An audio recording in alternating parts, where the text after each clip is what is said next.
Hi, welcome to Real Life Tuesdays. I'm Roseanne.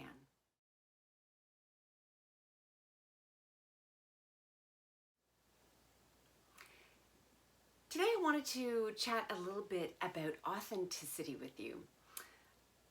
The reason why is I was scrolling through social media the other day and I came across a meme that struck a chord with me because it reminded me of my past. And I really wanted to share it because I realized that a lot of people are probably going through a very similar situation still.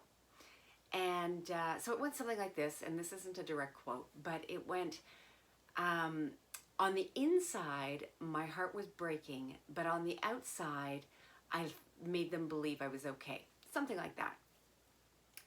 And it really reminded me of my good old days where I loved to people please.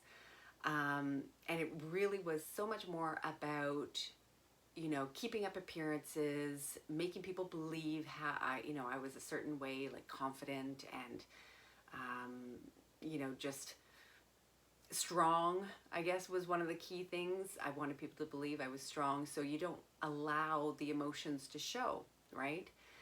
Uh, but in the end, really, the only one who really suffered in the end was me. And because I had that heartbreak inside and I didn't let it show. So authenticity is so key because right now I teach a lot about, having inner calm and being in that state of peace and serenity and knowingness and heart-centeredness, no matter what the external situation is. And when I read that meme, I realized, when you're not authentic, you can't have inner peace. You can't have that sense of calm because you're always pretending. You are, you're not being true to yourself and you're not being true to others. And whereas on the outside, and this is what I, wrongfully believed for myself on the outside, as long as I understood my feelings, that's all that mattered. If others didn't get it, it was fine. It reduced conflict. It reduced,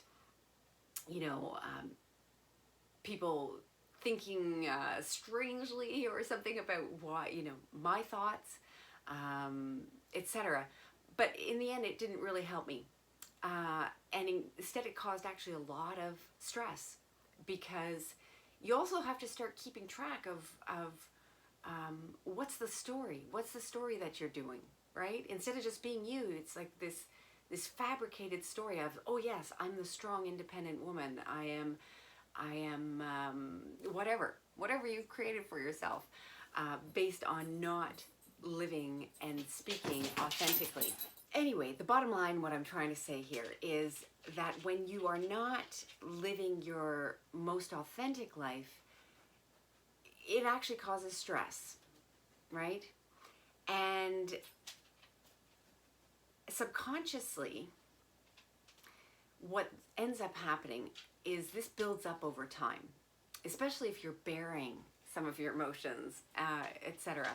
So it can cause, in the end, it can cause anxiety, it can cause depression, it can cause anger, it can cause, here's my little doggy here, do you want to come say hello, boo-boo? It can cause fatigue, and in the end, it can also cause chronic illnesses. Just look up stress, right? And chronic stress in particular, and what are the long-term kind of results of that.